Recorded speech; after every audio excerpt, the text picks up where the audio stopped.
Hello students, welcome back to my channel maths with Harshinder. Okay, इस video में हम exercise 1.2 solve करने वाले हैं। ऑल्दो इसमें कोई नया कंसेप्ट नहीं है, स्क्वायर रूट को ही इर्रेशनल प्रूव करना है जो हमने एज एन एग्जांपल पिछली वीडियो में किया था। बट स्टिल अगर आपको इस एक्सरसाइज की सोल्यूशन चाहिए so let's solve the question. तो अब हमें सबसे पहले प्रूव करना है कि हमारा रूट 5 जो है इर्रेशनल नंबर है। तो जैसे मैंने आपको पिछली वीडियो में बताया था, हम ये चीज प्रूव करेंगे by the method of contradiction. So let us assume that, हम ये अज्यूम करके चलेंगे जो हमारा स्क्वायर रूट 5 है वो क्या है, रैशनल नंबर है, राइट। तो अगर स्क्वायर रूट 5 एक रैशनल नंबर है तो हम रैशनल नंबर्स को कैसे एक्सप्रेस करते हैं, in the form of p upon q, right. तो हम क्या कर रहे हैं, let p and q be two integers. अच्छा, हम ऐसे ही दो इंटीजर्स लेने वाले हैं जिनके कॉमन फैक्टर्स कैंसिल हो रहे हैं, right. Be two integers with only one as common factor, right. तो हमने उनके बीच में कोई भी कॉमन फैक्टर और कंसीडर नहीं किया। आप इस तरह से भी लिख सकते हो, लास्ट टाइम मैंने इनको को प्राइम लिखा था, विच ऑल्सो मीन सेम कि इनके बीच में आपस में वन के अलावा कोई कॉमन फैक्टर नहीं है। सो हम क्या करेंगे, that square root 2 is equal to p upon q। तो हम स्क्वायर रूट 2 को p अपॉन q की फॉर्म में लिखेंगे। अब हम क्या करेंगे, दोनों तरफ squaring, so we get squaring both sides. हमें क्या मिल जाएगा, we get 5 is equal to p square upon q square, और आप क्यू स्क्वायर को दूसरी तरफ ले जा सकते हो, p square is equal to 5 q square, जो हमारी एक पहली इक्वेशन बन गई है, राइट। अब हमें यहाँ से क्या पता चल रहा है, दैट 5 डिवाइड करता है हमारा पी स्क्वायर को, है ना। 5 एक फैक्टर हो गया पी स्क्वायर का, एंड अगर 5 पी स्क्वायर को डिवाइड करता है तो अकॉर्डिंग टू आवर थ्योरम जो 5 है वो p को भी डिवाइड करेगा। It implies that 5 divides p also, right. ये था हमारा अकॉर्डिंग टू द थ्योरम 1.2। ठीक है, यहां तक क्लियर हो गया।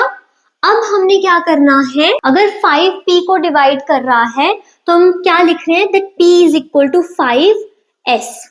ठीक है, अब हम यहाँ पे स्क्वायरिंग करते हैं तो हमें क्या मिलेगा, squaring both sides we get p square is equal to 25 s square, right। तो यहाँ से हमें p square is equal to 25 s square मिल गया, which is your second equation. और अगर हम 1 and 2 इक्वेशन को कंपेयर करें, हमें क्या मिल रहा है, फ्रॉम 1 and 2 we get, हमें मिला that 5q square is equal to 25 s square, which means q square is equal to 5 s square, right। so यहां से we get 5 divides q square, 5 हमारे q square को डिवाइड करता है, which implies 5 divides q, again from the same theorem। But हमें यहां से क्या मिला, हमारा 5 p को भी डिवाइड कर रहा है एंड 5 q को भी डिवाइड कर रहा है।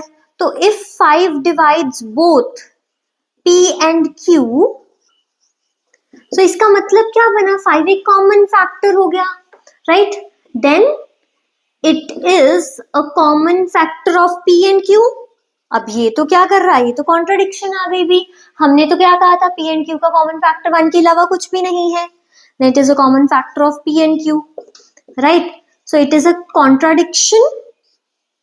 Since it is a contradiction, तो इस कॉन्ट्राडिक्शन से हमें क्या पता चला, ये कॉन्ट्राडिक्शन आई क्यों, क्योंकि हमने कुछ एजम्पशन ली थी, है ना, right. So our assumption is wrong, हमारी एजम्पशन ही कहीं ना कहीं गलत रही होगी, तभी हमारा जो कॉन्ट्राडिक्शन आई है, राइट।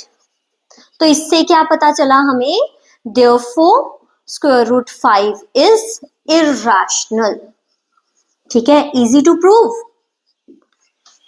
अब इसी पैटर्न में हम नेक्स्ट क्वेश्चन भी करते हैं। सो नेक्स्ट क्वेश्चन में हमें प्रूव करना है that 3 plus 2 root 5 is irrational.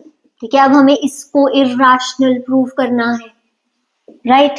सो अब क्या करेंगे, लेट्स स्टार्ट। एज्यूम वही करेंगे कि एक रैशनल नंबर है, right. Let us assume that सारे स्टेप्स हमारे सेम होंगे, सिर्फ हमें क्या करना है, जो 3 और 2 एक्स्ट्रा नंबर्स है उनको कैलकुलेट करेंगे ना. So let us assume that 3 plus 2 root 5 is rational. ठीक है, तो अगर ये रैशनल है तो again there are integers p and q such that p and q have only one as common factor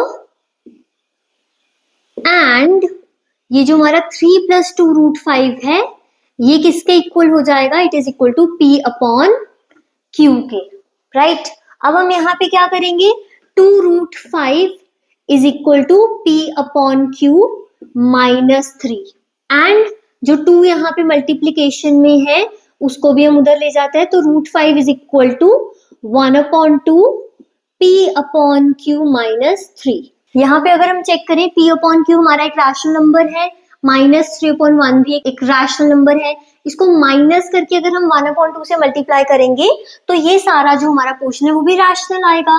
ठीक है, so we get since 1/2 into p upon q minus 3 is rational, therefore we get square root 2 is also rational. तो ये भी हमारा rational हो गया, but we have already proved कि हमारा स्क्वायर रूट 5 क्या है, इर्रेशनल है ना.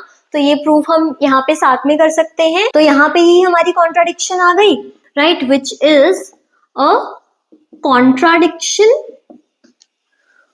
तो यहाँ से हमें अगेन वही मिल गया कि हमारी assumption ही रॉन्ग है, right. So our assumption is wrong and जो हमारा गिवन क्वेश्चन है 3 plus 2 root 5 that is irrational. तो ये रैशनल नहीं, ये इर्रेशनल ही है. ठीक है, ओके. इसके बाद जो हमारा नेक्स्ट क्वेश्चन है उसमें हमें क्या कहा गया है, that 1 upon root 2, 7 root 5 and 6 plus root 2 को हमने इर्रेशनल प्रूव करना है. तो अगर हम यहाँ क्रॉस मल्टीप्लाई करेंगे so again we get square root 2 मिल जाएगा, जो कि हमने पहले भी इर्रेशनल प्रूव किया है. यहाँ से रूट 5 है जिसको हमने इर्रेशनल प्रूव किया है, यहाँ से 6 अगर दूसरी तरफ ले जाएं तो स्क्वायर रूट 2 अगेन हम ऑलरेडी से इसको इर्रेशनल प्रूव कर चुके हैं. अगर आपने मेरी प्रीवियस वीडियो नहीं देखी है जिसमें मैंने स्क्वायर रूट 2 को इर्रेशनल प्रूव किया है तो आपको मेरे चैनल पे वो वीडियो मिल जाएगी. आप स्क्रीन पे भी चेक कर सकते हो कि आपको उस वीडियो का लिंक शो हो रहा होगा, so you can visit that video and इन तीनों पार्ट्स को आप सॉल्व करके देखो. अगर आप फिर भी कंफ्यूज हो रहे हो सोल्यूशन में तो मुझे कमेंट्स में लिखो and I will be sharing the solution to those questions. Stay tuned for the next chapter और अपनी क्लास 10th बोर्ड के एग्जाम की तैयारी मेरे साथ करते रहो.